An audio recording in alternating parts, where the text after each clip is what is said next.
Okay, continuing my review of controversial topics as they relate to the theory. I've done democracy, I've done artificial intelligence, I've done medicine, and next going to be evil. What does the theory say about evil? Well, so the first thing, I mentioned that there is no basis for some objective morality, but to say there is no evil, that's just sanctimonious. Of course there is evil. Of course there are people that are doing despicable things, and to describe it as anything else other than evil is helping no one. It is evil by all means to I don't know, to eat people after torturing them. It's evil. What I'm not going to give examples. I don't want to get political here. So the explanation. So we need to explain how this is possible. Now, to explain evil, what is evil? What is evil to us? We perceive something that seems evil, but how does that happen? The same way we perceive and understand anything else. It is by temporarily being it. When I speak, the way you understand me, as opposed to what a computer would do or artificial intelligence would do, you are enacting the semantics that I'm just expressing through my words, and you are temporarily being me. That's how you understand what I'm saying. That's how you understand what I mean, and it all doesn't have to be like me. If you see like something that is round, the way you understand roundness is by feeling, meaning being round or roundness for temporarily. Now the same happens with evil. You see someone else or hear what they say or whatever, get an impression of them, and you try to be them, and then you look at yourself, and then you realize that to do those kind of things, you have to be like evil. There's no way you can explain the meaning behind them, or other than a desire to do evil. Now that's and an intention to do evil. Now the issue here is that it has to have intention. You feel the intention, you see the intention. Because if, for example, let's say a crocodile, if you were to think about a crocodile eating a human, then it's an animal. It doesn't understand that there's such the morality of humans, and therefore there's no intention to do evil. But when a person tortures another person, then eats them, that's definitely evil, because they should know better. They should be like you. And then when you feel that, you feel the difference, and then you say, my experience is like this, and therefore their experience is so twisted. It cannot possibly be my experience. It has to be something that is evil, like something that is unexplainable in its brutality and in its wickedness. But the theory says no, that definitely cannot be the case. The same metaphysical component that is being experiential it's the same, no matter how despicable or how great or forgiving or decent person you are. It's the same metaphysical component, the same dimension of experience. It's the same being. So there's no such thing as being there's no separation between the being of an evil person and the being of a good person or a decent person. So that's gone. And the other thing is not only that, but because experience is causally independent from the thing that it perceives, then it has to be the case that experience wants everything. It's not that the evil person wants to do evil things and doesn't want to do good, and it's not that the good person doesn't want to do evil and doesn't want to do evil and only to do good.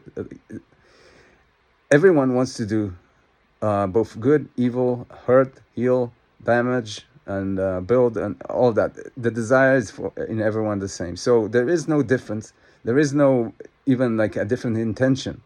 The only thing that can be different is the body, the thing that experience reflects upon.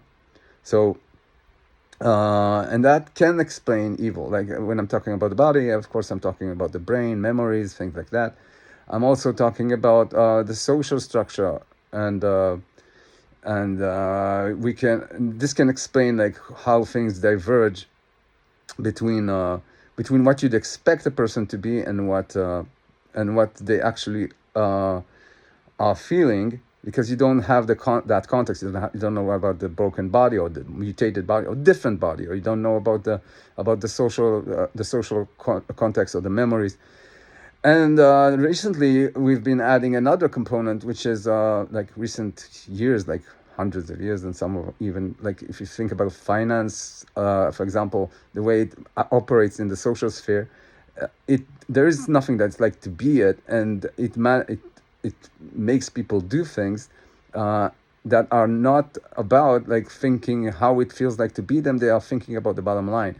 And then you have things like artificial intelligence that is manipulating masses through propaganda of sorts, and making them do things that don't make that you don't see the reasoning, because you don't perceive the propaganda. So these things exist in a physicalist explanation of evil, but the free adds another layer here, which is something I call parabrains. So parabrains is basically the idea that because we have the freedom to make choices, it means that there is room in reality for alternate versions of us, and all of these versions can compete for the same avatar they take in the shared physical wakeful reality. So I am what you see now, but there could be many other experiential agents that are me, and are all trying to affect that same avatar that you're watching now. And they all act together, and they all like regulate each other eventually to produce the thing that you perceive. And I think that I'm in control, but I don't see these others. And these others aren't so mysterious. I'm talking about the subconscious. I'm talking about various modalities of the subconscious. So it could be a village of experiential agents that I think that all think are me, and all think they are in control, and we are all stepping on each other's toes, and that's and one of them could, or several of them could be twisted and could cause me to do that. But that's not so. You can explain that with physicalism. You can say that's in psychology, subconscious. We don't need to like a fancy theory like segmented aspects for that. But then you have another type of organization.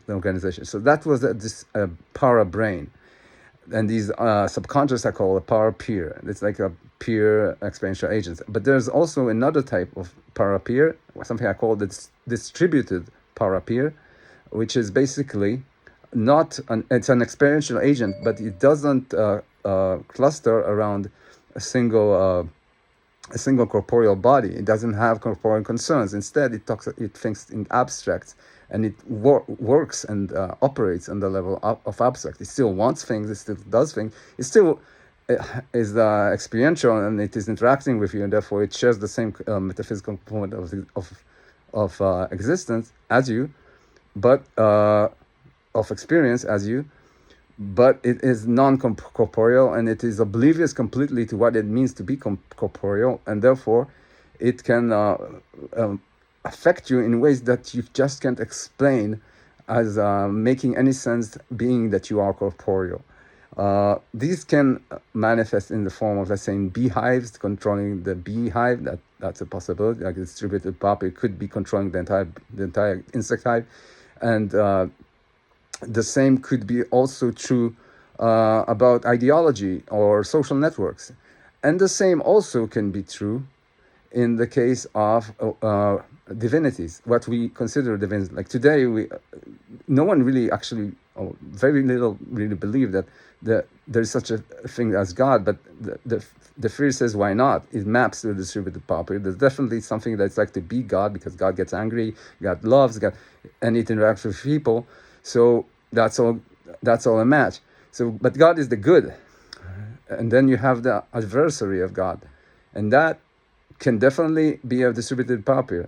The Antichrist, the Satan, all that, they can exist as distributed properties as well. But it doesn't. You don't have to go that far. Again, think about ideology before you go into these fantastic topics. So, but they can affect the behavior of experiential agents in ways that you just can't follow by tracking what they do. You don't see that, and they can definitely produce evil behaviors.